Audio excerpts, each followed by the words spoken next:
اس کی لاش جوتوں اور کپڑوں سے پہچانی گئی۔ سیاہ رنگ کے بوٹ کی آبوتاب ابھی تک باقی تھی۔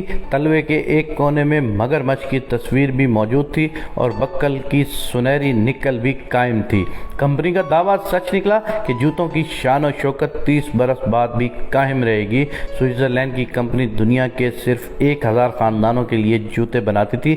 جوتوں کے تلوے نیوزی لینڈ کی گائے کے چمڑے سے بنائے جاتے تھے۔ یہ سنہری چمڑے اور نیلے سینگوں والی گائے ہے جو باقی دنیا کے کسی دوسرے خطے میں نہیں پائی جاتی۔ جوتے کی ٹوپ برازیل کے مگر مچھوں کی جلد سے بنائی جاتی ہے۔ جوتے کا کوا افریقہ کے سیاہ ہاتھیوں کے کانوں کے چمڑوں سے تیار کیا جاتا ہے اور جوتے کے اندر ہرن کے نرم چمڑے کی تہ چپکائی جاتی ہے اور پیچھے رہ گیا دھاگا۔ تو ان جوتوں کے لیے بلٹ پروف جیکٹ میں استعمال ہونے والے دھاگے استعمال کیے جاتے ہیں۔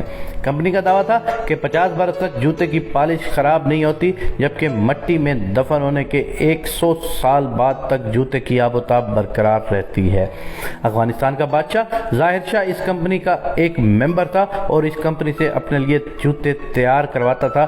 ظاہر شاہ جلا وطن ہوا تو سردار داؤد اس کمپنی کا ممبر بن گیا اور اس کے بعد اس نے ہمیشہ اس کمپنی کا جوتا ہی استعمال کیا، یہاں تک کہ جب 1978 کو اسے خاندان کے دیگر افراد کے ساتھ قتل کر دیا گیا اور قتل کے بعد اس کی لاش جیپ کے ساتھ باندھ کر کابل شہر میں گھسیٹی گئی تو اس وقت بھی اس نے یہی جوتا پہن رکھا تھا۔ وہ ایک بدقسمت حکمران تھا۔ اسے مرنے کے بعد غسل، کفن اور جنازہ نصیب نہیں ہوا تھا۔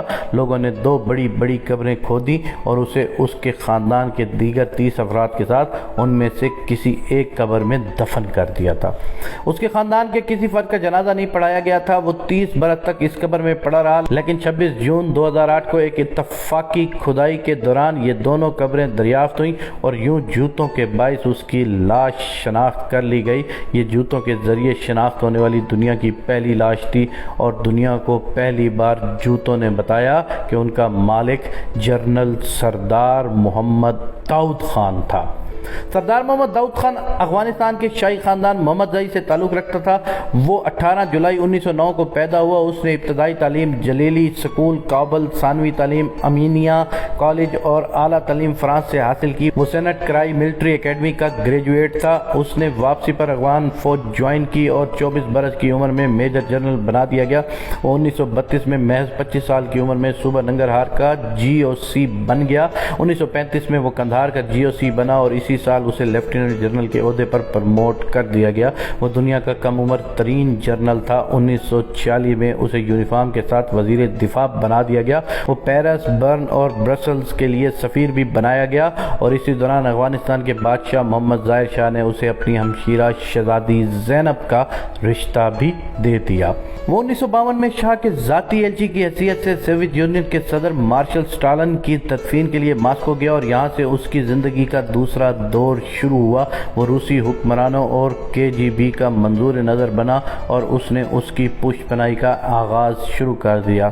ستمبر 1953 کو شاہ نے اسے افغانستان کا وزیر اعظم بنا دیا اور وہ دنیا کا یونیفارم میں پہلا وزیر اعظم تھا اور وزیر اعظم بھی تھا، وزیر دفاع بھی تھا اور آرمی چیف بھی تھا۔ اس نے وزیر اعظم کا حلف اٹھاتے ہی اپنے بھائی سردار محمد عظیم کو افغانستان کا وزیر خارجہ بنا دیا اور آہستہ آہستہ پورے ملک کے اختیارات اپنے قبضے میں لے لیے۔ وہ سوویت یونین کا فکری حلیف تھا، چنانچہ اس نے روس کے کہنے پر پاکستان میں پشتونستان کی تحریک شروع کر دی۔ ظاہر شاہ سردار داؤد کے عزائم اور طالع ازما فطرت کو پہچان گیا، چنانچہ اس نے 3 مارچ 1963 کو اس سے استعفیٰ لے لیا، جس کے بعد سردار داؤد نے شاہ کے خلاف سازشیں شروع کر دیں۔ ظاہر شاہ کو اطلاع ملی تو اس نے 1 اکتوبر 1964 کو افغانستان کا آئین بدل دیا، جس کی روح سے اب افغانستان کے شاہی خاندان کا کوئی رکن سیاست میں حصہ نہیں لے سکتا تھا۔ شاہ نے سردار داؤد کا راستہ روکنے کا بندوبست تو کر دیا، لیکن وہ یہ بھول گیا تھا کہ دنیا کا مضبوط سے مضبوط ترین آئین بھی فوج کا راستہ نہیں روک سکتا۔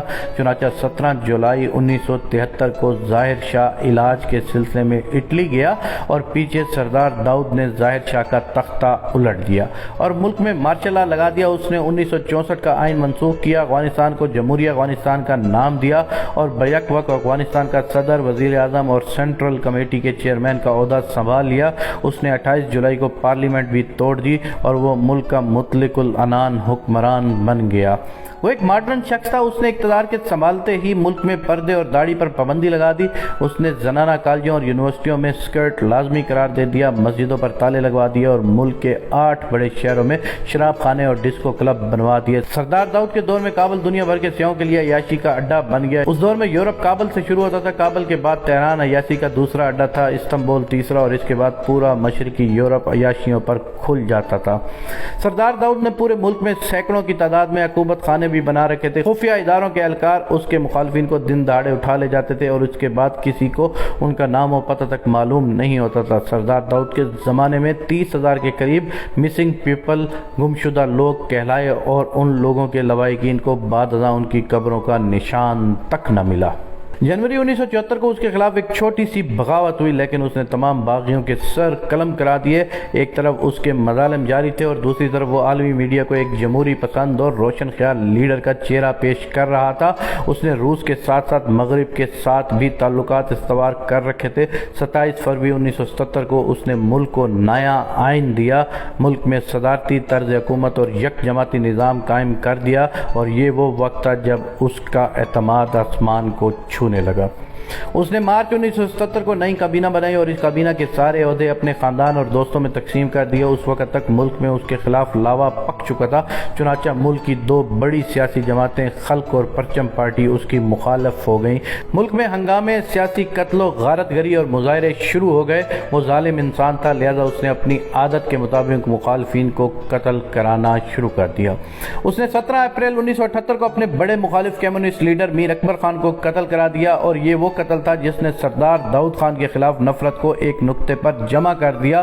اور میر اکبر خان کے قتل کے محض 10 دن بعد 27 اپریل کو سردار داؤد کے خلاف فوجی بغاوت ہوئی اور فوج نے اسے، اس کے بھائیوں، بیویوں، بیٹیوں، پوتوں اور پوتیوں کو گولی مار دی۔ اس بغاوت میں اس سمیت اس کے خاندان کے 30 افراد ہلاک ہو گئے۔ داؤد کی لاش کو جیپ کے ساتھ باندھ دیا گیا اور کابل شہر میں گھسیٹا گیا۔ داؤد کی لاش جس جگہ سے گزرتی لوگ اس پر تھوکتے تھے اور اسے ٹھڈے مارتے تھے۔ شام کو جب لاش کا سفر مکمل ہوا تو اسے جنازے، غسل اور کفن کے بغیر خاندان کی دوسری لاشوں کے ساتھ اجتماعی قبر میں دفن کر دیا گیا۔ یوں سردار محمد داؤد خان کی لاش 30 برس تک ایک گمنام قبر میں پڑی رہی، لیکن پھر 26 جون 2008 کو کھدائی کے دوران کابل شہر میں 2 اجتماعی قبریں دریافت ہوئیں۔ دونوں قبروں میں 16 لاشیں موجود تھیں۔ ان لاشوں میں ایک لاش کے پاؤں میں مگرمچھ کی کھال کا جوتا تھا۔ یوں ہی جوتے پر پڑی خاک جھڑی، اس کی پالش چمکنے لگی اور یوں اس جوتے نے یہ راز فاش کر دیا، سردار داؤد کی لاش سامنے آ گئی۔ میں نے یہ خبر پڑھی تو میں نے کانوں کو ہاتھ لگایا اور اللہ تعالیٰ کے حضور توبہ کی۔ اللہ تعالیٰ کا نظام بھی کیسا عجیب ہے، وہ جب کسی ظالم سے نفرت کرتا ہے تو اس کی قبر کی بھی بخشش نہیں ہوتی، اور ظالم کے مرنے کے 30 سال بعد اس کی سزا ختم نہیں ہوتی۔ بے شک ظالم پورے ملک کو اپنے سامنے سرنگو ہونے پر مجبور کر سکتے ہیں، لیکن یہ لوگ وقت کو شکست نہیں دے سکتے، یہ اللہ کو دھوکہ نہیں دے سکتے۔ اور جب اللہ کسی سے نفرت کرتا ہے تو وہ جوتوں کو اس کی لاش کا حوالہ اور قبر کا کتبہ بنا دیتا ہے، وہ اسے مرنے کے بعد بھی مرنے نہیں دیتا۔